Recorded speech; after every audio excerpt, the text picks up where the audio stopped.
Orang yang pertama kali membawa Al-Quran ke Pulau Jawa adalah Syekh Subakir.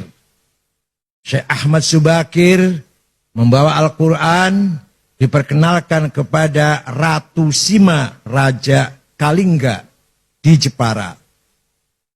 Walaupun si ratu ini tidak masuk Islam secara eksplisit, tapi memahami kandungan Islam, yaitu Islam atau Al-Quran mengajarkan keadilan, seadil-adilnya.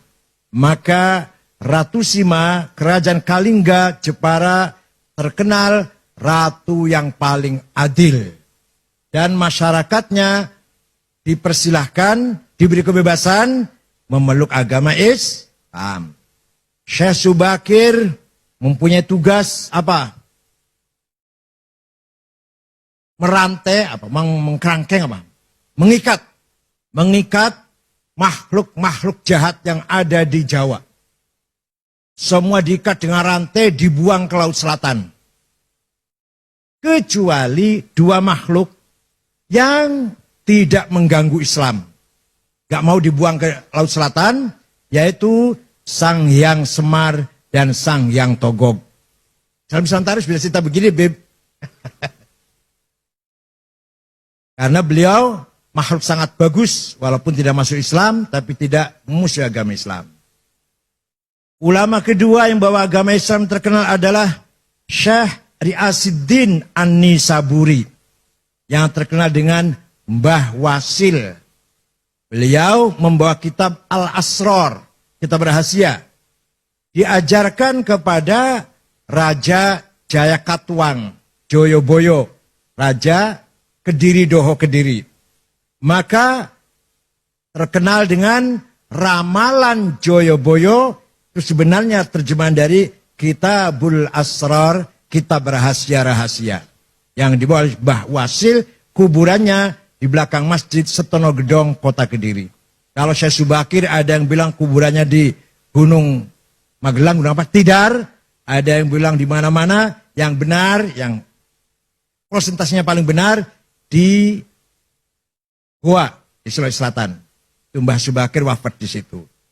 Setelah itu barulah datang para da'i-da'i.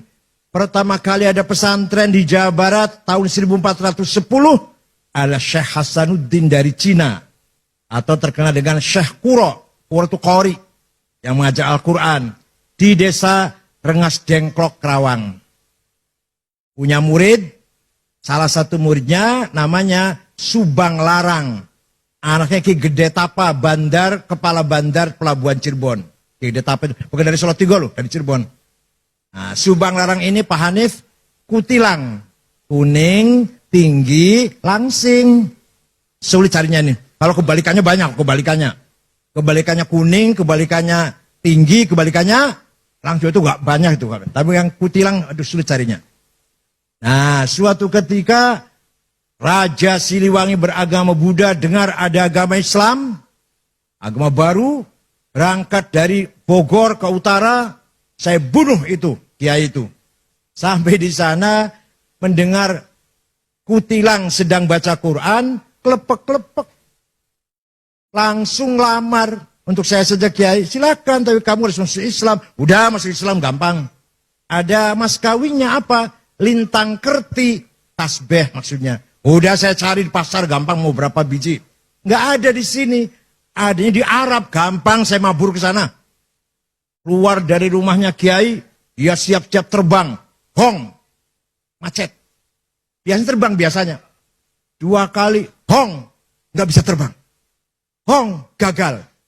Kata Syekh Kuro sambil ketawa ngekek-ngekek barangkali. Kalau kamu mau terbang, baca Bismillahirrahmanirrahim.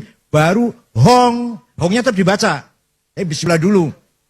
Ringkas cerita terbang. Tidak lama datang bawa tasbih. Terjadi perkawinan antara Raja Pajajaran yang beragama Buddha masuk Islam. Prabu Siliwangi dengan Subang Larang. Tapi beliau Islamnya kurang betul-betul Islam. Karena hanya ingin kawin kutilang saja itu. Tapi akan punya anak. Pertama namanya Syekh Rahmatullah atau Sunan Rahmat Suci yang kuburannya di Gunung Godog, Garut. Yang kedua, Syekh Somadullah yang terkenal dengan Ki Kuwu Sangkan. Yang ketiga perempuan namanya Rara Santang, dinikah oleh Habib. Namanya Said Abdullah Admat Khan. Nanti punya anak, Syarif Hidayatullah, Sunan Gunung Jati. Nih, dongeng kayak gini harus apa santri ini? Jadi, bubarlah kerajaan Pajajaran setelah Prabu Kian Santang Sen Rahmatullah alias Ki Galantrang alias Ki Setra alias Maung Keling alias Maung Lodaya, oh banyak sekali aliasnya itu. Menguasai kerajaan Pajajaran, semua masuk Islam kecuali Patih Pucukumun dengan suku Baduy di Malimping tetap agamanya Sunda Wiwitan atau Karuhunan yang menyembah Batara, Sang Batara. Itulah ulama mulai menyebarkan agama Islam di Pulau Jawa ini. Dari Rengas Dengklok, Syekh Hasanuddin Syahkuro melahirkan beberapa santri ahli baca Al-Qur'an.